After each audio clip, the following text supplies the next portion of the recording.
Existe muchísima polémica en teología acerca del papel del contexto en la formulación teológica del teólogo. En la academia existen textos de teología negra, teología feminista y hasta teología queer. Como pentecostal, tengo mis cuestiones negativas en cuanto a estas perspectivas teológicas, pero una realidad es obvia. Así como la voz de las personas negras y las mujeres han sido opacadas, lamentablemente, en la historia y también mismo en la teología, tanto por su producción como en su perjuicio a la hora de hablar de estos temas, como por ejemplo la segregación racial con la que escribían muchísimos teólogos para apoyar la esclavitud, o el subordinacionismo exagerado de muchos ante las mujeres como simplemente máquinas reproductoras y del cuidado del hogar en el plan divino. En cuanto a la teología queer, mejor lo dejaré para más adelante. Pero Estoy completamente en contra. Un gran ejemplo que podemos dar es la teología de la patrística. Orígenes, Tertuliano e Ireneo de León, por ejemplo, son personas que dependen muchísimo del contexto filosófico en la elaboración de su marco hermenéutico. Claro está, y obviamente, hay que decir que el contexto cultural en la formación teológica del teólogo no es lo único que incide en él. Y esto es algo que tenemos que también tener en cuenta. Pero sí es algo que tiene muchísimo impacto a nivel social. Ahora, centrémonos en pleno siglo XX, vayámonos a la época contemporánea.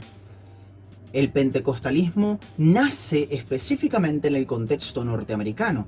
Tiene sus raíces, obviamente, principalmente en el movimiento de santidad. Pero en cuanto a contexto cultural, debemos centrarnos en el papel, primordialmente, que tuvo Topeka, la capital del estado de Kansas, el cual tuvo un impacto muy grande en el desenvolvimiento de una persona en particular. Obviamente estoy hablando de Charles Fox Parham, el llamado padre del pentecostalismo. Aunque esto es algo debatible. Parham nació el 4 de agosto de 1873 y falleció el 21 de enero de 1929. Y aunque Parham nació en Muscatine, Iowa, se mudaron aquí. Por lo tanto, vamos a analizar el contexto cultural y social y político de aquella época para que nosotros podamos darnos cuenta del impacto que esto tuvo en nuestro protagonista. Kansas creó el concepto de Medio Oeste porque nació del lado de la Unión y a causa de esto nunca había sido dueño de esclavos particularmente. Entonces no podía ser un estado del sur y tampoco tenía la cara del oeste, que está muy marcado por el desierto y se encuentra en las praderas. Y esto es porque curiosamente Kansas se encuentra justo en medio de los Estados Unidos. El estado de Kansas fue un estado marcado por la conexión de diversas culturas, ya que geográficamente es el acceso específico para el oeste norteamericano. Se vivía ahí una vida difícil si eras un colono y tenías que ser muy duro para sobrevivir específicamente a las colectas anuales. Al mismo tiempo, Kansas fue marcado por los profetas, tanto políticos como religiosos, y obviamente por la presencia de los generales partidos políticos. Y es que cuando pensamos específicamente en los Estados Unidos de Norteamérica, inmediatamente se nos viene a la cabeza el Partido Demócrata y el Partido Republicano. Pero uno que surgió nuevo en la época fueron los populistas. Por populismo debemos entender lo que se entendía específicamente en la época, es decir, para señalar a un grupo político específico que criticaba las iniquidades sociales y la religión tradicional, como una institución que no cumplía su papel específico en la defensa de los oprimidos. Así, el estado de Kansas eligió a William A. Pfeiffer para senador federal y a los populistas que fueron gobernadores en el estado durante la década de 1890. Otros nombres como Mary Elizabeth Lacy y Jerry Simpson también fueron famosos en esa época como miembros del Partido Populista. La presencia fuerte de estos populistas en el estado era fruto específico de la inestabilidad. El lugar era conocido ampliamente por las peleas constantes entre los esclavistas y los abolicionistas, precisamente a causa de esta inestabilidad social que tenía dividida a Estados Unidos a causa de la esclavitud, ya que el estado de Kansas nació en el contexto específico de la guerra civil. Nunca fue un estado esclavista como viene mencionado, pero hubo conflictos principalmente con el vecino estado Missouri, que era sureño y esclavista.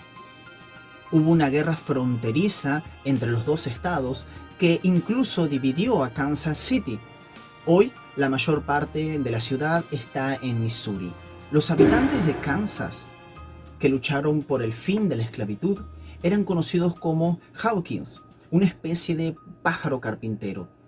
John Brown fue uno de los que luchó por la abolición. Hoy, el pájaro carpintero es la mascota de la Universidad del Estado. En aquel entonces, habían varias peleas entre los nativos con los colonos blancos por el proceso de ocupación del centro oeste. En varios momentos, la plantación fue perjudicada por cuestiones naturales o los precios mismos que subían, pero en la década de 1870 a 1880, Kansas sufre el boom agrícola, quedando en segundo lugar en la producción de trigo de los Estados Unidos. Este auge agrícola en Kansas se debió a la migración específicamente ucraniana, una pequeña minoría de menonitas ucranianos que emigró allí con semillas de trigo que se adaptaron específicamente al suelo del estado. De esta forma, los populistas sirvieron para retratar los descontentos específicos de los trabajadores. No obstante, para 1900, el Partido Populista termina disminuyendo, dando espacio a los profetas de índole religioso. También había un serio problema con la moralidad de los ciudadanos del estado, causando que se prohibieran, por ejemplo, la danza folclórica para los niños y se restringieran específicamente las tabernas, siendo este el precursor de la ley seca en los Estados Unidos, así como también la prohibición específica de la venta de tabaco. Estas condiciones y contradicciones, estos choques socioeconómicos, culturales y políticos específicos construyeron el escenario en donde Charles Fox Parham comenzaría a predicar y a formular específicamente su teología.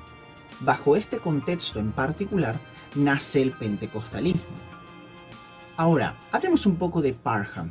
A la edad de 20 años y sin estar casado, Parham fue ordenado como pastor de una iglesia metodista, y mismo de ahí trae muchísimas de sus raíces teológicas que van a servir específicamente, aunque ciertos cambios particulares, a la cuestión del bautismo en el Espíritu Santo, siendo el mayor impacto que él impone sobre la perspectiva es la cuestión de que son las lenguas la evidencia del bautismo en el Espíritu. Estando como pastor, estuvo simplemente alrededor de 2 años específico pastoreando. Y a los 27 años Parham fundó y fue el único maestro del Colegio Bíblico Bethel en Topeka, Kansas, en octubre de 1900, con alrededor de 34 a 40 estudiantes. Y es ahí específicamente en donde se llevó a cabo el hablar en lenguas el 1 de enero de 1901. Y es que en menos de un año el Colegio Bíblico Bethel llegó a su fin y los estudiantes se dispersaron. ¿Pero por qué? Específicamente y precisamente llevando el mensaje pentecostal por toda la nación. Y es aquí en donde efectivamente irrumpe el pentecostalismo. Otra cosa a destacar es en el contexto global, ya que a finales del siglo XIX y principios del XX, el liberalismo teológico dominó prácticamente casi todos los seminarios. Y aquí podemos notar el por qué Parham decía que las siglas DD, 2D, es decir, doctores en divinidades, en realidad significaba perros muertos, por las siglas en inglés Dead Dog. Así, los seminarios debían ser traducidos básicamente como cementerios o fábricas de predicadores, fábricas de pastores. Y es que en el entendimiento mismo de los primeros pentecostales, entrar a un seminario era equivalente a tornarse efectivamente liberal, porque eran pocos las personas que podían sostener aquella carga intelectual y no tornarse en liberales. Un claro ejemplo de esto lo podemos ver en el teólogo reformado y antiliberal Louis Berkhof. Entonces nosotros podemos observar que este era el problema de el pentecostalismo con los seminarios, no propiamente contra el intelectualismo en sí. Los pentecostales no eran antiintelectuales. Incluso Parham se matriculó en un curso de teología durante 3 años consecutivos, aunque lamentablemente no los terminó producto de un antiintelectualismo o algo por el estilo, sino que no pudo terminarlos porque tuvo motivos personales y ministeriales. Entendiendo el contexto socioeconómico, podemos observar que Parham estaba muy cerca de los pobres de Topeka, y mismo su casa de cura y escuela bíblica Bethel no cobraba mensualidad como lo hacían los seminarios específicos de la época. Además, los tiempos de oración, la casa ofrecía al mismo tiempo una variedad de servicios, incluida la capacitación de obreros a través de del Instituto Bíblico, un servicio de orfanato temporal, una oficina de empleo cristiana y misiones de rescate de las prostitutas y personas sin hogar, y obviamente un periódico, La Fe Apostólica. Así, esta implicación de la cuestión teológica del don de lenguas como una realidad efectiva para nuestros tiempos, tanto como señal del bautismo del Espíritu Santo, tanto como don mismo, le daba a los marginados la confianza de que Dios estaba presente en sus vidas. Y es que una de las características del pentecostalismo es la creencia específica de un Dios intervencionista, un Dios que está ahí, así como Jesús vino a liberar a los pobres, a los afligidos, a los necesitados, también Dios se fijaba en los pobres, también Dios repartía dones para ellos, y no necesariamente tenías que ser una persona súper letrada para poder tener un acercamiento a la divinidad, en este caso a nuestro Señor Jesucristo. Al mismo tiempo, en una sociedad en donde la medicina básicamente era un comercio en aquella época, Parham, con su don de cura, hacía énfasis con una novedad completamente para los desprotegidos. Él mismo lo vivió en carne, ya que desde niño sufría muchísima fiebre alta y tenía espasmos, y al mismo tiempo sufría de hinchazón en la frente. Vio a su madre morir, estando moribunda cuando tenía 7 años, y parte de esto era su rechazo específico a la medicina y a los médicos. En cuanto a su concepción escatológica, estuvo influenciada por la creencia premilenial y dispensacionalista de John Nelson Darby y los hermanos Pilmont, los cuales eran la corriente específica del contexto ese en particular. Lamentablemente, en 1907, su reputación se vio completamente manchada, específicamente porque tuvo una escandalosa acusación de sodomía. Aunque el caso nunca llegó a juicio específico, esto arruinó muchísimo su influencia en el movimiento pentecostal, el cual estaba surgiendo y expandiéndose, el cual estaba ahora muchísimo más allá de su propio control, más allá de cualquier relación con sus alumnos. Wilbur Glynn Viola de Zion City y William Joseph Seymour en Los Ángeles fueron los 2 líderes del movimiento pentecostal que básicamente siguieron con el mensaje pentecostal, siendo William Joseph Seymour el de mayor propagación, porque cuando explota todo este boom pentecostal, este movimiento pentecostal, este avivamiento en Los Ángeles, de ahí en más no solamente llega más allá de las fronteras de Estados Unidos, sino que se expande al mundo entero. Ahora, algo a recargar es lo que dice el erudito en el Nuevo Testamento y uno de los más grandes en la actualidad, Craig S. Kenner, el cual es carismático y fue ministro en las Asambleas de Dios y actualmente es un bautista. Y él dice esto sobre los cargos que se le presentaron a Parham. Abro cita: los cargos morales contra Parham nunca fueron probados. Pueden surgir mismo, y pueden haber surgido, de la enemistad con W.G. Bolívar, conocido por haber plantado cargos semejantes contra otros rivales. Así, Parham terminó defendiendo posiciones teológicas que no tuvieron al final gran influencia en el pentecostalismo ortodoxo posterior, como su énfasis en la adhesión a la teoría racista británico-israelí, tan propia del contexto racista y esclavista en donde él fue forjado y en donde él nació. Su creencia misma en el aniquilacionismo y su insistencia en que los idiomas eran idiomáticos. A pesar del escándalo de Parham, continuó predicando el evangelio por otras 2 décadas hasta que murió en 1929 a la edad de 56 años. Esto mismo, cuando todavía estaba vivo, alrededor de 1910, vio con sus propios ojos cómo los mismos pentecostales abandonaban su noción de la xenolalia, o sea, los idiomas idiomáticos, el don de lengua o las lenguas idiomáticas, como una herramienta de misión.